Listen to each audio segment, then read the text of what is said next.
आपको मैं चिक्स की जो अपडेट है वो भी दे देता हूँ। अभी माशाल्लाह देखें ये हमारे पास 4 दिन के हो गए और 4 दिन में आप माशाल्लाह इनकी ग्रोथ देखें, हाथ में नहीं आते। इधर आ, ये देखें ये माशाल्लाह। अच्छा इनकी नलियाँ अगर आपको मैं दिखा सकूँ ना, नलियाँ इनकी मुझे बहुत प्यारी लगती है, काले काले बीच में दाग है। ठहरे माशाल्लाह। अच्छा इसमें ना बेसिकली अगर आप देखें वो जो आगे आपको दिख रहे हैं ना, 2 मिनट, ये वाइट, वो वाइट, 2 वाइट हो गए और तीसरा ये वाइट। ये 3 जो वाइट है ना ये मेरे पास हीरा के हैं, बाकी जो हैं वो इसी मादी के जो हैं वो मियाँ वाली के साथ जो है ना वो बच्चे हैं। यानी 3 इसमें है हीरा के, बाकी सारे जो हैं वो मियाँ वाली के। जो मेरे पास ये फाइटर जो खड़ा हुआ है ना ये वाला, ठहरे, ये जो मेरे पास खड़ा हुआ है ना ये इसके बच्चे हैं सारे। ये माशाल्लाह मेरे पास बहुत प्यारी बहुत नायाब चीज़ है। ये सारे मेरे पास इसके बच्चे ये हैं माशाल्लाह से। अभी और भी आ रहे हैं इंशाल्लाह चिक्स कुछ ही दिनों में, तो इंशाल्लाह आपको वो भी मैं दिखाऊंगा साथ। अस्सलाम वालेकुम दोस्तों, क्या हाल है, कैसे हैं आप लोग? ठीक हैं? कैसे हैं आपके जानवर, कैसे जा रहा है आपका शौक़? आज के इस वीडियो में आपको बताऊंगा कि मेरा मुकम्मल जो सेटअप है उस पर मेरा कितना ख़र्चा आया है और मैंने अपने सेटअप को भी किस तरीके से डिज़ाइन किया हुआ है, और सारी चीज़ें आज की इस वीडियो में इंशाल्लाह मैं आपको दिखाऊंगा। तो एंड तक रुकिएगा ताकि आपको प्राइसेस भी पता चल जाएँ कि मेरी कितनी टोटल इस पर लागत आई है। पहले आपको थोड़ा जूम आउट करके दिखाता हूँ। अच्छा फॉर नाउ ये सेटअप है जिसमें 3 यहाँ पे आप खुड्डे देख रहे हैं, 1 2 3, चौथा ये बड़े वाला मैंने ब्रीडिंग के लिए रखा हुआ है, और ऊपर 3 मैंने फिर बड़े बना दिए ताकि मुझे अलग करने की ज़रूरत ना पड़े, मीन्स ब्रीडिंग के लिए मुझे अलग ना करना पड़े। वैसे अगर ब्रीडिंग की बात की जाए तो एक ही खुड्डे में रहते हुए अच्छी खासी ब्रीडिंग हो सकती है। मीन्स इनके जो साइज़ हैं वो बहुत छोटे नहीं मैंने बनाए, मैंने अच्छे खासे बड़े बनाए हुए हैं। मैं अगर आपको खोल के दिखाऊँ खुड्डे को अंदर से तो आपको आइडिया हो जाएगा कि ये छोटे नहीं हैं। मीन्स ये देखें ये अच्छे खासे हैं। मीन्स ये देखें ये मुर्गा एक खड़ा हुआ है और इसके बैक पे कितनी ज़्यादा जगह है। मीन्स कि इसके साथ में 2 मादियाँ भी अगर छोड़ूँ ना तो 2 मादियाँ ईज़िली यहाँ पे ब्रीड कर सकती हैं आराम सुकून से। लेकिन मैंने ज़्यादा इनको खुली जगह दी हुई है ताकि अब आगे चूँकि गर्मियाँ आ रही हैं तो जितना खुला होगा, जितनी इनको हवा लगेगी उतना इनके लिए अच्छा है। इसी चीज़ को माइंड में रखते हुए मैंने फिर यहाँ पर ऊपर जो है ये बहुत बड़ा आप कह लें मैंने ये बनाया, ये अच्छा खासा बड़ा है, अच्छा खासा, ठीक है। अब यहाँ पे फ़ायदा ये होगा कि यहाँ पे अच्छा खासा मैंने बड़ा रखा है। फिर उसके बाद मैंने यहाँ पे काफ़ी ज़्यादा ड्रिल्स से ना सुराख किए हुए ताकि यहाँ से जो फ्रेश हवा है वो इस तरफ जाए, ठीक है। अभी यहाँ पे ये मकान बन रहा है, ये अभी पेंडिंग है, तो जब बन जाएगा फिर यहाँ से व्यू और भी प्यारा आएगा। अच्छा तो ठीक इसी तरीके से मैंने फिर इस वॉल पे भी इसी तरीके से सुराख किए हैं, एंड यहाँ पे भी सेम इसी तरह। और फिर आगे उस तरफ प्लॉट है तो वहाँ से फ्रेश हवा आए या जाए उसके लिए भी यहाँ पे मैंने ड्रिल की हुई है, ठीक है।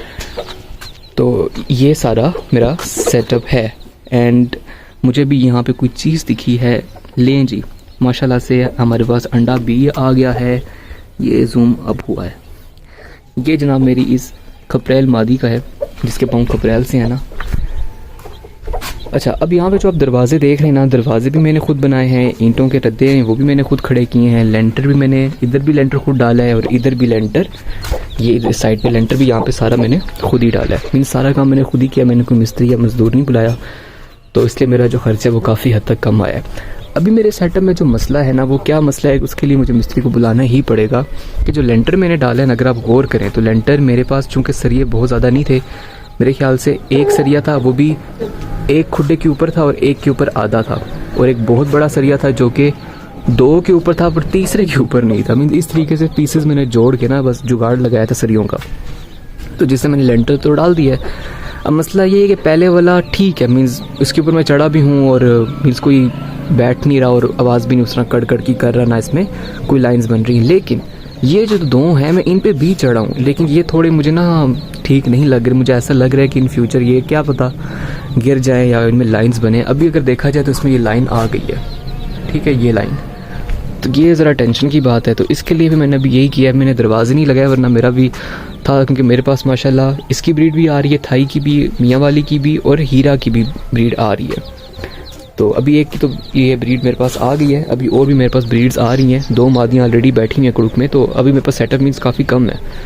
तो लेकिन मैंने कहा चलो थोड़ा वेट करते हैं, ईद भी है कल, आज रमज़ान का आखिरी रोज़ा है। तो लेकिन अब ये बात है कि लेंटर का पहले कुछ कंफर्म करता हूँ, मिस्त्री से बात करता हूँ उसका क्या सोल्यूशन है। वैसे आप लोग भी बताइएगा आप लोगों के माइंड में क्या चल रहा है, इसका क्या वैसे हल होना चाहिए। ये मैंने बजट फ्रेंडली, बजट कम होने की वजह से मैंने सारा काम खुद ही किया था, तो इस वजह से थोड़ा कहीं ना कहीं अगर आपको दिख रहा हो दीवार थोड़ी सी टेढ़ी है या लेंटर थोड़ा सा टेढ़ा है, तो वो मेरी परफेक्शन ना होने की वजह से ही है। खैर ईद के बाद इंशाल्लाह इसको देखते हैं, तो फिर जाली के दरवाजे भी इंशाल्लाह मैं खुद ही बना लूँगा, ये खुद मैंने बनाए हुए, मेरे हाथ की बने हुए हैं। तो इंशाल्लाह आगे हमारा ये काम भी प्रॉपर हो जाएगा। आगे का जो प्लान है वो ठीक इसी तरह यहाँ पे भी खुडे आएंगे, इस तरफ भी ये प्रॉपर यहाँ पे एक रूम सा बन जाएगा जिसके अंदर हमारे खुडे होंगे और बीच में हमारे चिक्स और हमारे जितने भी पेट्स हैं वो घूम रहे होंगे। अच्छा बात करें अगर अभी इन खुडों की बात करते हैं, 1 2 3 और 4, ये सबसे पहले मैंने खड़े किए थे खुडे, और ये आज से कोई साल एक पहले मैंने मेरे ख्याल से बनाए थे। इनमें लेंटर मैंने अच्छा खासा मोटा और सही मैंने सरिया इसमें रखे थे, तो ये माशाल्लाह बहुत पक्का लेंटर है जिसके ऊपर आगे सेकंड पोर्शन भी खड़ा हुआ है। या आपको चले मैं ओवरऑल जो प्राइस अगर बताऊँ ना कि मेरा कितना खर्चा आया, मेरी यहाँ पे ये जो आप ईंटें देख रहे हैं ना, ये ईंटें ठीक है, ये मेरी लगी हैं, एक खड़ी ईंट मैंने यहाँ लगाई है, एक खड़ी ईंट मैंने यहाँ लगाई है, और ये मैंने कुछ यहाँ पे पर्दे के लिए थोड़ी सी यहाँ लगाई है। ये तकरीबन 200 ईंट बनती है। 200 ईंट मुझे ये पड़ी थी 16 रुपये के हिसाब से, ठीक है। तो अब आप इसको हिसाब लगा लें। और लेंटर के लिए जो मैंने यूज़ की है, मैंने यूज़ की थी आधी ट्राली जो थी मेरे पास, लोडर नहीं होता जो रेड कलर का, वो आधा लोडर था, 2000 का मैंने मंगवाया था, जिसमें मैंने 2 बोरियाँ सीमेंट की डाली थी, मंगवाई थी, जिसमें फिर मैंने लेंटर के लिए 1 बोरी यूज़ की, और बस हिसाब से मैंने फिर रेत भी यूज़ की थी, जिससे मेरा लेंटर जो था वो पड़ गया था। तो इसी तरह अगर प्रॉपर बात करें कि कितनी मेरी लागत रही है, तो मेरी जहाँ तक मुझे लगता है, क्योंकि अभी साल पहले मैंने ये बनाया था, उसको तो मुझे इतना ख़ास याद नहीं है, लेकिन चूँकि मैंने खुद चीज़ें बनाई हैं तो आई थिंक 50 से 60 हज़ार मेरा लगा होगा टोटल। 50-60 हज़ार, मैं शायद कम बता रहा हूँ, पर ज़्यादा से ज़्यादा 80 हो जाएगा, लेकिन इससे ऊपर मुझे नहीं लगता कि होना चाहिए।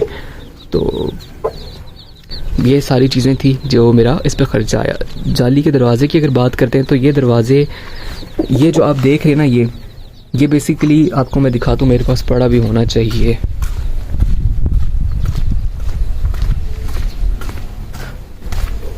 ये जो शटरिंग वाले फट्टे होते हैं, ये इसके मैंने 3 पीस किए, 1 2 और ये 3 ऐसे।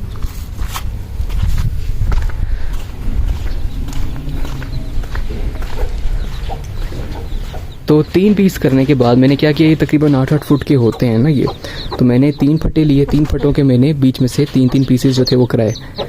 उस पर मेरा जो खर्चा था लाइक 2100 के आई थिंक मैंने फट्टे लिए थे, ठीक है। 2100 के फट्टे लेने के बाद में 500 रुपये मैंने दिया कारपेंटर को, जिसने मुझे सीधे सीधे काट के दिए। 500 उसको देने के बाद 1000 रुपये की मैंने जाली ली थी, जो इस पे लगी, इस पे लगी, इस पे लगी, और इस पूरे ऊपर दरवाजे पे लगी। ये जो है ना, ये पूरा ऊपर खुल जाता है। अब जैसा मैंने अंडा निकालने का, अंडा अंदर इसने दिया होता अंदर करके, तो मैं यहाँ से अंदर जा ना सकता, या जा भी पाता तो तकलीफ़ होती जाते हुए, तो मैंने दरवाज़ा रखा हुआ ताकि मैं इसको खोल के अंदर जा सकूँ, बाहर आ सकूँ। तो ये पूरा दरवाज़ा और ये सारी चीज़ें जो थी मेरी इसी तरह मैंने बनाई थी जुगाड़ के थ्रू, और मेरी माशाल्लाह चीज़ें भी आपको दिख रही हैं, काफ़ी हद तक बन गई हैं। बस इन पे प्लस्तर करना बाकी है। देखता हूँ अगर प्लस्तर मेरे से हो गया तो ठीक है, नहीं तो मिस्त्री, नहीं तो खली बली, ऐसे भी ठीक है, बुरा तो नहीं लग रहा। चीज़ें हमारी चल रही हैं, शौक पूरा हो रहा है, और क्या चाहिए। तो बाकी अभी इंशाल्लाह यहाँ पे पौधे शौधे भी लाने हैं ताकि थोड़ी छाँव हो। वैसे यहाँ पे छाँव ही रहती है इस घर की वजह से, यहाँ पे अगर आप देखें तो काफ़ी अच्छी छाँव है, ठंडक है यहाँ पे। तो ये था दोस्तों मेरा आज का शौक़, आज की वीडियो, जिसमें मैंने आपको अपनी सेटअप की चीज़ें बताई हैं। इंशाल्लाह अभी और भी मेरे पास चीज़ें आ रही हैं, तो इंशाल्लाह आगे आपको और भी मैं शौक़ कराऊँगा। चैनल पर अगर नहीं है तो सब्सक्राइब कर दें, बेल आइकन भी प्रेस कर दें, वीडियो को लाइक कर दें, और कमेंट्स में मुझे बताइएगा कि यार इस लेंटर का क्या किया जाए। मुझे इसकी समझ नहीं आ रही, इसकी वजह से मैं बहुत कन्फ्यूज़ हूँ। ये अगर आप देख रहे हैं जो फट्टा मैंने यहाँ पे लगाया हुआ है, यहाँ से गिर नहीं रहा। एक्चुअली यहाँ पे मैंने ऊपर सीमेंट जो था उसका लेप बना के डाला था, तो मैंने कहा लोड इस पर आएगा, तो इसलिए मैंने नीचे ये एक्सपोर्ट दी हुई है। वैसे लेंटर इतना कच्चा नहीं है कि ऊपर चढ़ो तो नीचे गिर जाएगा, आने वाले सालों में भी कहीं नहीं जाएगा। मीन्स अगर मैं ऐसे भी इसको यूज़ करूँ ना तो कहीं नहीं जाएगा, लेकिन मैं रिस्क ही नहीं कोई लेना नहीं चाह रहा। मैं सोच रहा हूँ कि इसको कुछ ना कुछ हल निकाला जाए। बाकी कमेंट्स में आप लोग बताइएगा क्या किया जाए। तो इंशाल्लाह आगे मिलते हैं नई वीडियो में किसी नए टॉपिक के साथ। अपना बहुत सारा ख्याल रखें। अल्लाह हाफिज़।